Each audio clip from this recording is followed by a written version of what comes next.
Express में आपका स्वागत है। खबर लखीमपुर खीरी से सैयद अरीशा की रिपोर्ट।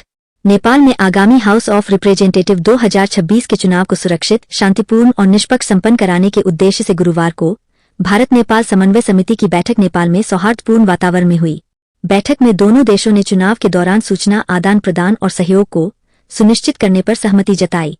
इस महत्वपूर्ण बैठक में भारत की ओर से लखीमपुर खीरी और नेपाल की ओर से कैलाली एवं कंचनपुर अंचल के वरिष्ठ अधिकारी शामिल रहे। अधिकारियों ने भरोसा जताया कि चुनाव के दौरान पूर्ण सहयोग और साझा सुरक्षा उपाय लागू किए जाएंगे। बैठक की शुरुआत में दोनों देशों के अधिकारियों ने अपना परिचय दिया। बैठक में चुनाव के मद्देनजर सीमा पर चौकसी बरतने, अपराधियों पर लगाम लगाने सहित कई विषयों पर चर्चा की गई। बैठक में अधिकारियों ने चुनाव के मद्देनजर सीमा पर विशेष निगरानी रखने की बात कही। साथ ही मादक पदार्थों की तस्करी, अपराधियों की धरपकड़ सीमा के दोनों तरफ कैसे की जाए जिससे अंतर्राष्ट्रीय सीमा के दोनों ओर अपराधियों को संरक्षण न मिल सके आदि महत्वपूर्ण मुद्दों पर चर्चा कर कार्ययोजना बनाई। इस चुनावी पर्व पर सहयोग की अपेक्षा करते हुए सीडीओ कैलाली हीरालाल रेग्मी और सीडीओ कंचनपुर मदन कोइराला ने कहा कि जितना सहयोग मिलेगा उतना चुनाव कराने में आसानी होगी। हमारे संबंध अच्छे थे और भविष्य में भी बेहतर रहेंगे।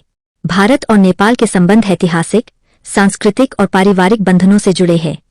डीएम दुर्गा शक्ति नागपाल ने नेपाल के अधिकारियों का स्वागत करते हुए कहा कि भारत और नेपाल का रिश्ता केवल सीमाओं तक सीमित नहीं है, बल्कि ऐतिहासिक, सांस्कृतिक और पारिवारिक संबंधों से जुड़ा है। उन्होंने इसे रोटी बेटी का रिश्ता बताते हुए दोनों देशों के अटूट बंधन पर जोर दिया। बैठक का मुख्य उद्देश्य चुनाव के दौरान शांति, सुरक्षा और प्रशासनिक समन्वय सुनिश्चित करना है।